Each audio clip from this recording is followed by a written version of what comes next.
Okay. Hello, everybody. As Kanat told you, my name is Natasha, and I'm currently a teaching fellow in the English for Academic Purposes Department of Nazarbayev University. Previously, I was an IELTS examiner for 15 years, so I have a lot of experience of grading papers, and I've also been a teacher for IELTS preparation classes. So if you have any questions, I'm more than happy to try and answer them for you.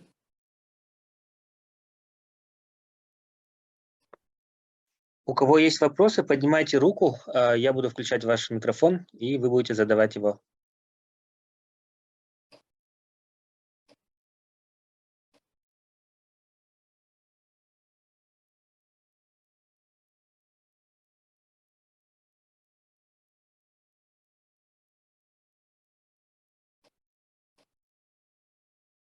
Now, any questions that you have can be from somebody who has already taken an IELTS and maybe wants tips on how to do it better next time, or maybe for somebody who has not taken an IELTS before and would like to know what it's like before they start taking the exam.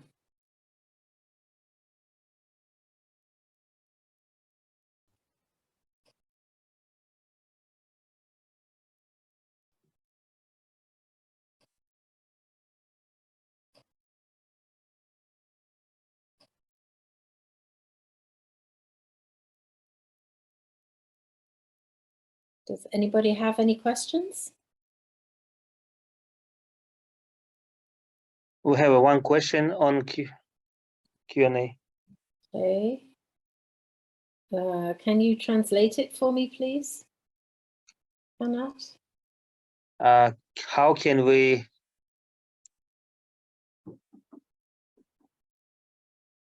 develop vocabulary for IELTS preparation? That's a very good and important question. Vocabulary is one of the most important parts of IELTS because it's needed in all of your skills. So I would suggest for vocabulary that you, if you look on the internet, you will find lots and lots and lots of IELTS websites. I'm sure you've already seen them. And they will often give lists of the most common topics covered in IELTS. And it can be the more general topics. In the speaking, for example, they will want to ask you about your family, about hobbies, about weather, you know, any kind of general topic. They also often ask about topics that are kind of in the news, current in the news right now. Not totally specific, but, you know, technology, global warming, anything that's in the news right now. So what I would suggest is you take one of those lists of common topics and you make your own vocabulary lists for them. So think about, for example, if we were looking at movies, then you would write down as many words that you know or investigate words related to movies. You also should be doing a lot of reading and listening to English. So that can involve reading newspapers. You could be reading just magazines, general reading. It doesn't have to be IELTS specific. Any reading that you do will help to improve your vocabulary. And the same with listening. You can be watching TV, you can be listening to the radio in English. There are lots of podcasts in English. I think it's important to go for something that you're interested in. So if you would like, you know, if you're interested in sports, then read about or listen about sports. Obviously, you can't only do the topics that you're interested in, but if you, as I say, if you look at the lists online of important topics or common topics, I should say, for IELTS, then you've got a good place to start. Unfortunately, there is no easy way of improving your vocabulary. It does take time, but it is very, very important, as I said, for all 4 skills. We have a question here. What should we emphasize on to get high scores? The highest scores that you need are, if you're really looking for an 8 or 9, that's pretty tricky and not very, but quite unusual to achieve, certainly a 9. If you are wanting to get that high, you need both accuracy and range, and that's related to both grammar and vocabulary. You also need to be able to structure an essay very clearly. And I think perhaps task 1 in the writing is where a lot of people fall down. Maybe they do a really good task 2, but the task 1. So a lot of practice relating to task 1 is important. The other area where people fall down can be the listening exam. So again, lots and lots of practice. There is lots of practice online that you can do, and it's really important that you get to know the different types of questions that may be asked. And there are strategies that you can use for each one. So the more practice you can do, the better prepared you are, the more confident you will feel on the day, and the more likely you are to reach those higher scores. Now we have how much time I need to achieve a 7 or more with somebody who got 6.5 this year. Time is not really, it's not really quantifiable in that way. It depends on how much you're concentrating, I suppose. It depends on whether you had a bad day in your IELTS at the particular time, whether you did the very best that you could on that day. So I would say you could probably go up half a band within 2 or 3 months if you're really putting in the effort to work hard on it. If you don't have as much time, or you're, perhaps a little bit of motivation, then I would say, you can probably move up a band within 6 months if you're not working quite so hard at it. But as I say, the time question is really a difficult one to answer because everybody is different. We have another question here. How many months can it take to prepare the intermediate? How to start preparing? Well, the time, as I said, how many months? I can't really tell you that. It depends on how much time and so on. How to start preparing? Well, if you're already in intermediate level, that's a good start. But as I said, preparation should start with vocabulary for all of the 4 skills. And you also need to put in a lot of practice, both general practice for improving your English level in general, but also the second approach would be to do lots of practice materials. There are lots of practice materials online, and I have a list of my particular favorite sites that if I can find my list, then I can perhaps give you that at the end.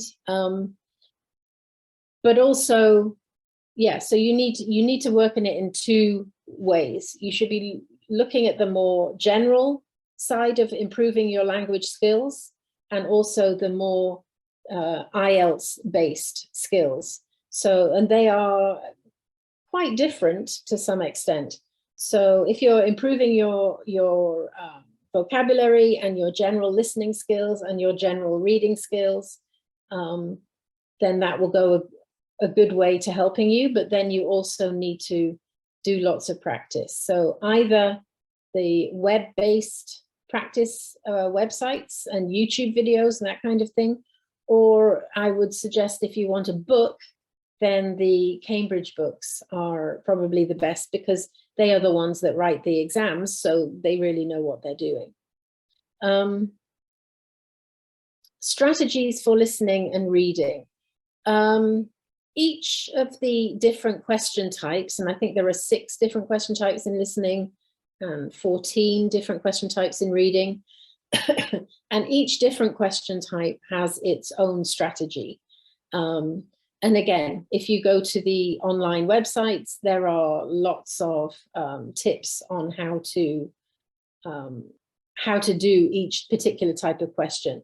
But the main strategy, I would say, is get to know the different types of questions and get to know what they expect in the answer. And the main way to do that is to, again, I'm repeating myself, but is to practice. Use all of the practice materials that you can find, and time yourself carefully, because one of the big things about reading is that people run out of time. There are 3 texts, they get progressively more difficult, and people tend to spend too much time on the beginning of the exam when the questions are easier, and then when the questions get more difficult at the end, then they don't have the time to answer them thoroughly. So there are lots of different strategies, but the one that I would focus on most is practice as many practice papers as you can, and be strict with yourself. Time yourself, particularly for the reading. For the listening, listen only one time. I know it's tempting to listen again when you're practicing, but you can do that for the first few practices that you do, but then I would suggest that you only listen one time, because that is what it will be like in the exam itself. For listening, people tend to get in a bit of a panic if they miss 1 or 2 of the questions. It's important that you stay focused and don't, kind of flip out because you missed one of the answers. So then you need to just, pick yourself up, keep going on, because the more that you panic about the one that you missed, you will miss more in the coming audio. So, and similar advice would be for the reading, is that if you are finding it too difficult and it's taking you too long to find an answer, go to the next one. Because if you waste too much time on one question, then you won't have time for the next 2, 3, 4 questions. And that's something that people often make a mistake with. I have a question from Aijan. Which part of the exam is difficult in IELTS? Well, this is different for everybody. It depends on your particular area of expertise, I suppose. A lot of people find task 1 in the writing very difficult, especially if you are not a science-based person. If you are more of a humanities person like me, then the task 1 can be very tricky. Again, it's a question of practicing all the different types, making sure that you know all the different types that could come up, whether it's a graph or a diagram or a process, a table. You need to practice all of those. Other people find, as I mentioned before, the reading very difficult because they feel that there is not enough time and too much to do. So you're having to read, you're having to understand the question, and then find the answer as well. And it can be very difficult. Other people still find the listening the most difficult, because you really have to multitask in the listening, because of course you're listening, you're also perhaps taking notes, you're also reading the question, and you're also writing down the answer. So I think for a lot of people, the listening is the difficult one. The kind of the opposite of that question is that the speaking seems to be the bit that people, I wouldn't say enjoy, because it is still an exam, but they find it a bit more, a bit less pressured, perhaps. I know people can still be nervous, but a good examiner will make you feel comfortable when you come into the room. And so the speaking tends to be the skill that people are better at. How can I improve my reading section in limited time, at least to 6.5? I'm going to bore you now, but I will say the same thing: practice. The main thing that you can do is practice. And as I said, with reading, don't just practice by reading IELTS papers, also be just generally reading in English. You will be surprised how much difference that can make. If you find topics that you're interested in reading about, there is obviously lots of material online. There are newspapers online. You can also be finding academic subjects to read about online. Because obviously I'm not suggesting that you should spend a huge amount of money on materials when there is really no need. So improving your reading is generally improving your own reading skill. And then, as I said before, also making sure that you understand each of the different question types and how it works, what kind of information they want from that question type, and finding strategies on how to get the answers as quickly as you can, I would say, for reading. We have Sabina now. Hello, I already passed an IELTS exam and scored 7. Congratulations, 7 is very good. However, I totally messed up the listening section because of losing concentration and worries that occupied my head, and in the end I got 6.5. I know that I could do better, but I am satisfied with the results, so I want to ask about what other students can do to overcome overthinking or develop concentration. This is a very good question and a very difficult one, actually, for both to answer and to deal with. The listening exam is quite long. You've got 30 minutes of audio, and it's you only hear it once. So if you lose focus at any point, then you lose several questions at the same time, or several answers to the questions at the same time. The main way that you can, that I would suggest you help yourself with the listening is to practice listening to something intensely, but build your concentration up. So start with a very short listening, just a few minutes, and make sure that you are totally focusing, totally listening to it. And when you feel comfortable doing that, then you can increase the length of time, increase another minute, another minute, another minute, until you can get up to the 30 minutes that that is required. As I said earlier, if you do lose concentration for a moment, it's not the end of the world. You can still score very highly, having missed a few of the questions. So you just really need to pick yourself back up and get back on with the exam. It's really problematic if you are, if you're having a difficult time and you've got something on your mind. An IELTS exam is not a great thing to be doing. You really do need to be focused.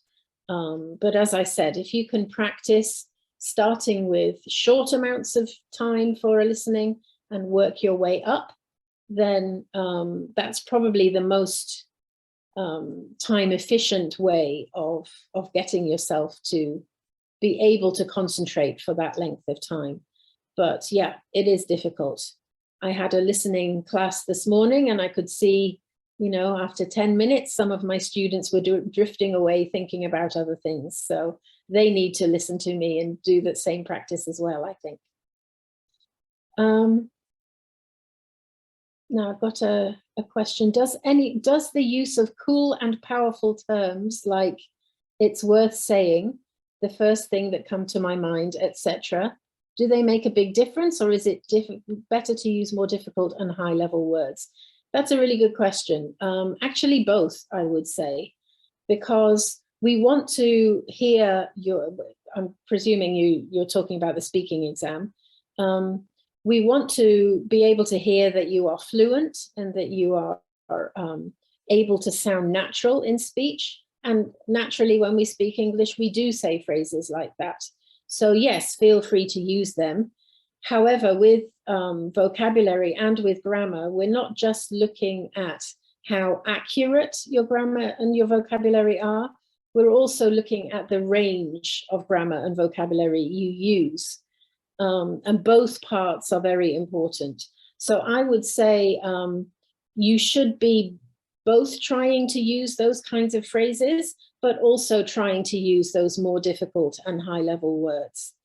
However, having said that, high-level words are great if you are using them correctly.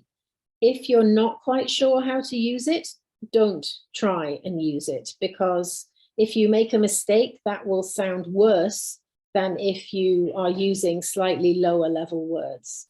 So obviously try and get those higher level words into your vocabulary so that you can use them naturally. But if you're not sure, or you're not sure of the pronunciation, don't risk it in the middle of an exam, I would say. Now, your question, what apps can you recommend for IELTS preparation? I haven't actually, I'm very old, I haven't actually used any apps for IELTS preparation. I'm sure there are many. I know about some websites and YouTube channels, and perhaps at the end I can put them in the chat so that you can see the ones that I would recommend. There is actually a really good YouTube channel that I like called Fast Track IELTS. As I said, I will put this in the chat before we finish. And this is a Kazakh lady living in London who puts up lots of really good videos on YouTube of tips and so on. So I would suggest that you look for her on YouTube. I'm sure there are apps that you can use, like apps on your phone, but I have never tried to do that with IELTS. As I said, I've got 4 websites that are my favorite, and I will give you a list of those at the end. Okay. Another question. I never took an IELTS exam, but I'm quite worried that my scores will be affected by the examiner's mood. Does it have any cross-checking? Yes, it does. It definitely does. IELTS examiners are checked regularly, and if there is anything unusual about the grading, then it is double checked. It can even be triple checked if there is really a problem. But also each part of your exam is graded by a different person. So if, for example, your writing is graded by somebody in a bad mood, then only one task is graded by that one person. And so if you do very well in other skills and then you get a very low score in one thing, then that will be checked. We call it a jagged profile. So if, for example, you got 7, 7, 7, 4, then it would definitely be checked to make sure that there wasn't something bad happening at that time. However, what I would say is that IELTS examiners are very well trained. So really, even if I'm having a bad day, it would never affect the score that I was giving to a student. I would also say that about the content of what you're saying in a speaking exam or a writing exam. You may be saying something that I disagree with or something that is controversial. It doesn't matter. I am, even if I totally disagree with you, I'm not grading you on your ideas. I'm grading you on your ability to share those ideas. So you really shouldn't worry about your examiner. They are really very professional. And there is cross-checking. So there are in both ways, you shouldn't worry about that. I've got can you advise the tactics of studying words? As I was saying at the beginning, vocabulary, I mean, each of us learns vocabulary in different ways. And I would say vocabulary journal is a very good way of doing this. If I were trying to improve my vocabulary for IELTS, I would look up the common topics that are frequently used in IELTS. They don't change very much over the time. So you can look up a list. There are many lists online. Look up a list, and then for a vocabulary journal, you can start a page for each topic that you want to cover and practice that way. Now, a vocabulary journal would be for each word, you would bring together a collection of information. So you would be saying what the word is, the word family. So if I was looking at the word photograph, I mean, it's a very easy word, but as an example, if you were looking at the word photograph, you would also include photography, photographer, and so on. You might want to have a translation into your own language. You would need a sentence to suggest how it is used, a definition as well, maybe some visual aid to show you the meaning of this word. And all of that would be collected for each of the words in your list. Now, that probably sounds a little bit horrifying and very time consuming, but there is no easy way to study vocabulary, especially if you are one of these people who doesn't have a photographic memory, then you will have to work hard at it. And then once you've got your lists, you need to regularly go back and work your way through them and test yourself on them. You know, have your list. So for if I am studying vocabulary about movies, for example, then I would have my list on one sheet of paper. I would then fold over the paper and try and remember those words. Or I would, you know, I would have my list and I would have a piece of paper covering the list. I would pull it down, look at the word, check that I understand the meaning, and so on. So there is no easy answer to vocabulary practice. It's a lot of hard work, but it really will make the difference in your IELTS because it's needed in all of those skills. So vocabulary lists and a vocabulary journal for each of the words in those lists, I would say. Aijan is saying, I took IELTS general exam, but in future I would like to try IELTS. Are there any differences in preparation? Not really. The main difference would be in the writing. If you did a general exam, then your task 1 writing would have been a letter, which is, in my opinion, quite a bit easier to write than the task 1 in academic. And I'm sure you know that the task 1 in academic is to describe a graph, a table, some sort of graphic process. So the writing will be different, but the task 1 is not so different. So yeah, that's the biggest difference. The speaking is the same for both. So yeah, writing task 1 is the big thing that you will need to work on. Question is far away from IELTS topic. I've heard that you worked as a teacher in different countries. How will you describe students in Kazakhstan? Do they differ? Yes, I have worked in several different countries. I worked in Finland and the United Arab Emirates and Kuwait and Oman and Japan and here now. And I would say I am very happy with the students in Kazakhstan. The Nazarbayev University students are on the whole very hardworking. They're nice people, you know, they're people that I enjoy teaching. They want to learn, they're keen, they're interested. They generally have a very high level by the time they get to us. So, you know, we don't teach grammar specifically in foundations because most of our students don't need it anymore. So generally, I would say that Kazakh students compare very favorably with those of other countries that I have taught in. So I'm very happy to be here. And I'm hoping that if you join Nazarbayev University next year or the year after, that you will also enjoy your time here, like I think our students are doing now. So I've got a next question. As an examiner, could you tell us on what aspects do you usually focus on during the exam? Does that, I'm not sure whether you mean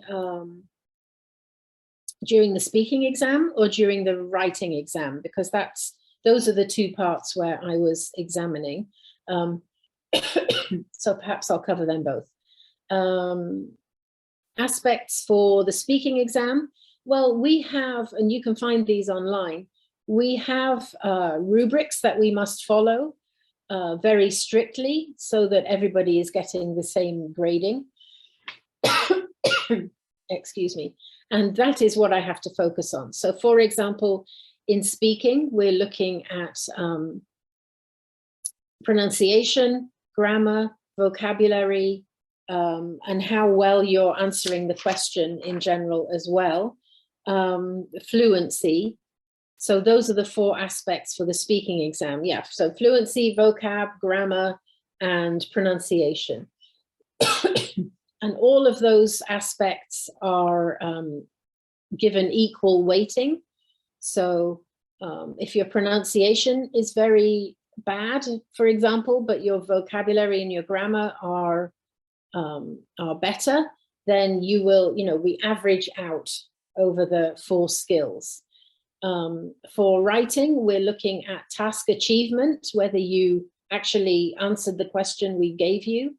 We look at coherence and cohesion. This means, can we understand what you're saying and is it clear? We also look at grammar and we also look at vocabulary. So those are the 4 aspects related to writing. And again, they are all given equal weighting, so they're all equally important. And if you go to the IELTS website, it's IELTS.org, I believe, they show you a sort of a public version of the grading table that the examiners use. So you can see exactly what they're looking for, okay? Most common mistakes examinees do during the exam. This depends on which part of the exam. Speaking, most common mistake would possibly be not listening fully to the question. That's true for all of them, actually, not reading or listening to the question. Also, perhaps not speaking enough in the speaking exam. You can never say too much in the speaking exam. An examiner will stop you if you've said enough, but that's a good thing. So in a speaking exam, it's really important just to keep on talking, basically, until they stop you. So that would be one common mistake. For the reading exam and the listening exam, not reading the questions carefully enough. People tend to maybe grab onto one word and don't listen to the rest of it, or don't read the rest of it. And that's a big mistake in all parts of the exam, actually, but particularly in the reading exam or in the listening exam, it might say something like, the answer will be 2 words and 1 number. But people don't always pay attention to that part of the question. So maybe they put 3 words or 2 numbers, and that is not going to be correct. Another thing that people need to think about for the listening and the reading when you're filling in the answer sheet is that spelling and grammar count. So if, for example, you spell student wrong, then even if that's the correct word, if it's spelt wrongly, you will not get the point. Or in a grammar situation, if the word is students with an S, plural, and you put the answer student, singular, then again, you will not get the point. So it's really important to think about that. For the writing parts of the exam, for task 1, you need to make sure that you understand the figure, the table, the graph, whatever it may be, that you understand it fully before you start writing. And for task 2, the same thing. You need to make sure that you understand the question, what they're asking. Because if you go off on a tangent, if you're not answering the correct question, you're not able to get more than a 5 in task achievement. So, for example, some years ago, I was grading papers when the question was about leisure. And many of the students, for some reason, had mistaken the word leisure for lasers. So I was grading lots and lots of papers of people writing about lasers instead of leisure. And unfortunately, obviously, they did not do very well. So read the question really carefully or listen to the question really carefully. Why did you choose to work at NU? That's an interesting question. I've been here now for, this is my 4th year, and I moved here from working in the United Arab Emirates, and I had known other teachers who had worked at NU and who had really enjoyed it and made it sound like such a wonderful place. So I decided to apply. I also love cold weather and snow, which is really useful living in Astana. So yeah, I had the double pleasure of a really good place to work and lots of snow in the winter. Could you recommend how to increase writing band from 6.5 to 7? A 6.5 to a 7 is quite a big leap, actually. It's not so different, for example, from a 3.5 to a 4, but when you get up to the higher grades, it becomes a little bit of a bigger change. So a 6.5 to a 7, it depends where you are losing your points. It could be that your vocabulary is not wide enough, in which case, as I've said, you really need to go in there with a strong vocabulary. It could be that your grammar is not so good, in which case that's something that you need to improve. It could be that you're doing really well in task 2, but task 1 you're finding a bit more difficult. Again, you need to do lots of practice for task 1. So it really depends on what your problem is, why you're not getting a higher grade. But generally, it tends to be not using wide enough vocabulary, or perhaps using vocabulary incorrectly, and either using very simple grammar or trying to use complicated grammar but not using it correctly. So those would be the 2 recommendations. Improve your grammar, improve your vocabulary. How is the exam marked? Should we emphasize on some skills more than on another? Not really, no, in terms of emphasizing more skill. Each skill is given equal. So for example, if you get 6, 6, 7, 7, then you will get 7.5, because all 4 skills are equally weighted. And that is also true within, for example, the speaking and the writing exams, which are marked by somebody like me. Then again, they are broken down into 4 sections, both of them, and they are all equal. So you don't really need to focus on one skill. You need to focus equally on all of them. But what I would say is you probably know which is your weakest skill, or which one you struggle with most. And obviously that's the one that you should work on most, because you want to lift them all up. However, for most students, the speaking is the easiest bit. So if you're going to do really well in speaking, perhaps you could even get an 8 in speaking, but then you only get a 6 in your weaker skill, perhaps listening, then you will be averaging yourself out to a 7, for example. So while the skills are all equal, your ability to use those skills may not be. So focus on the one that you struggle with most, I would say. I can see we have other options as language exam, like Lingua Skills and TOEFL. In your opinion, which one is the easiest? Lingua Skills, I don't know about. TOEFL is not dissimilar to IELTS. I know it's an American exam, and being British, I know more about IELTS very much. But I would say that IELTS is probably the most effective, from my point of view, from a teacher's point of view. I can learn more about you from your IELTS scores than I can from a TOEFL score. In terms of which one is easier, I really don't know. I have never tried to take a TOEFL, or I've never taught TOEFL, so I'm afraid I don't know the answer to that one. If I use American English grammar and vocabulary, will it affect my scores? No, absolutely not.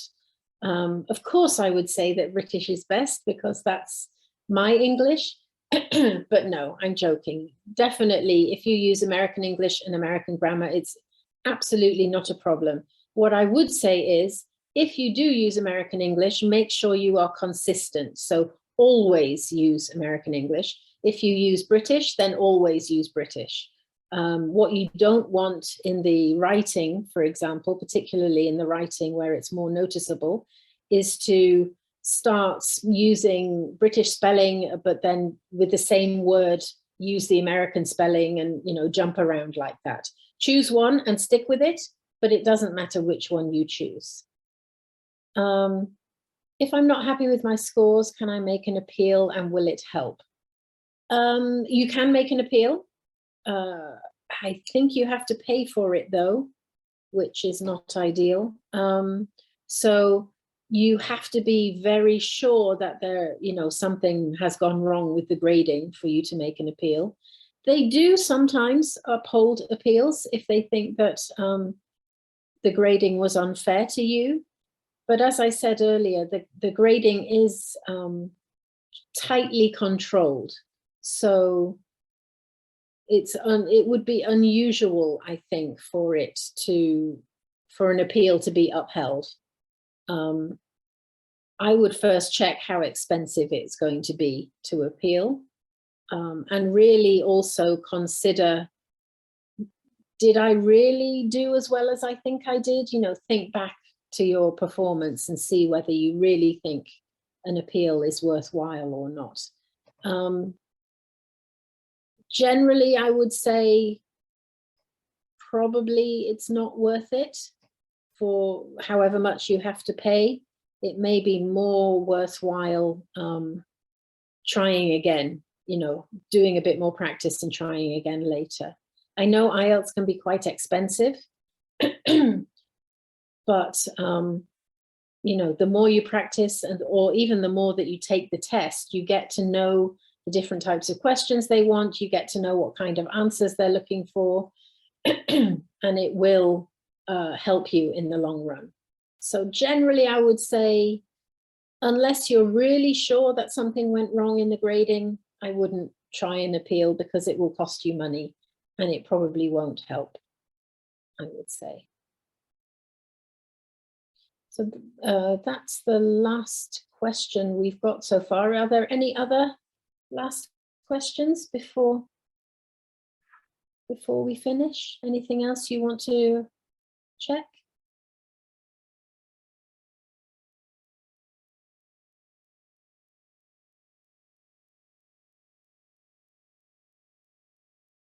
Если хотите, вы можете задать устный вопрос.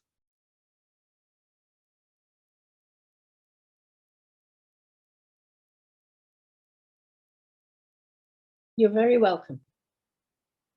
And I'm hoping that I will see some of you in foundations in the next academic year if you join us at Nazarbayev University.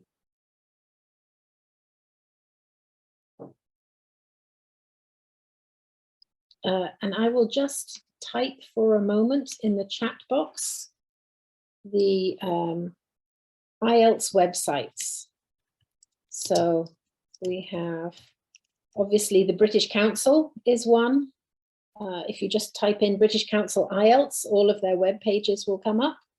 There is... Natasha, can you change it to everyone? Because you're just sending to host and panelist. Oh, okay. There we go. Yeah, so there's IELTS.org.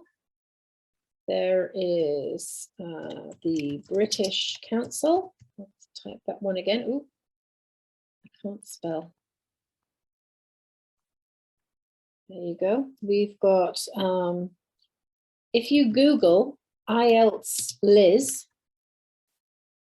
this is a British lady, I think she's British, who has lots and lots of really good, useful exercises and information and tips on her website. So I would strongly recommend you look for IELTS Liz.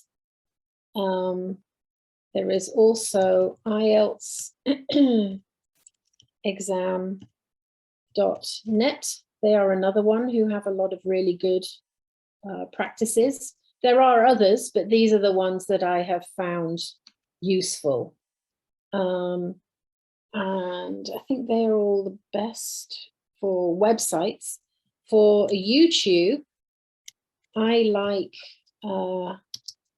the one called Fast Track IELTS.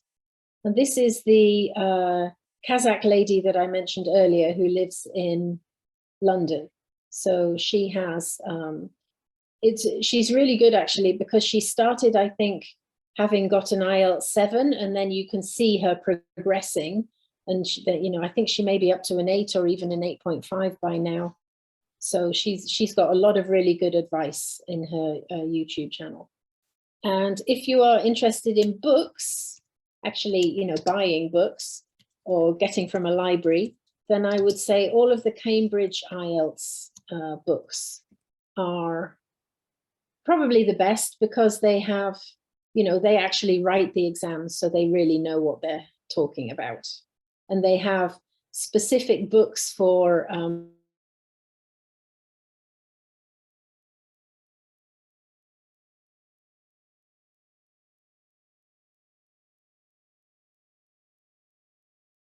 results of, you would be able to get them from libraries as well. Okay. Any other questions?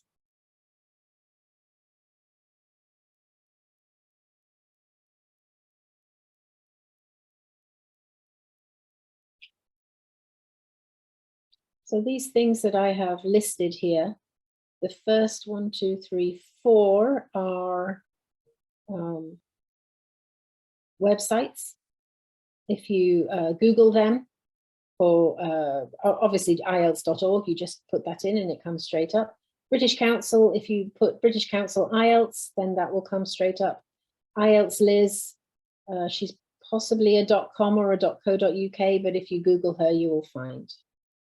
Okay.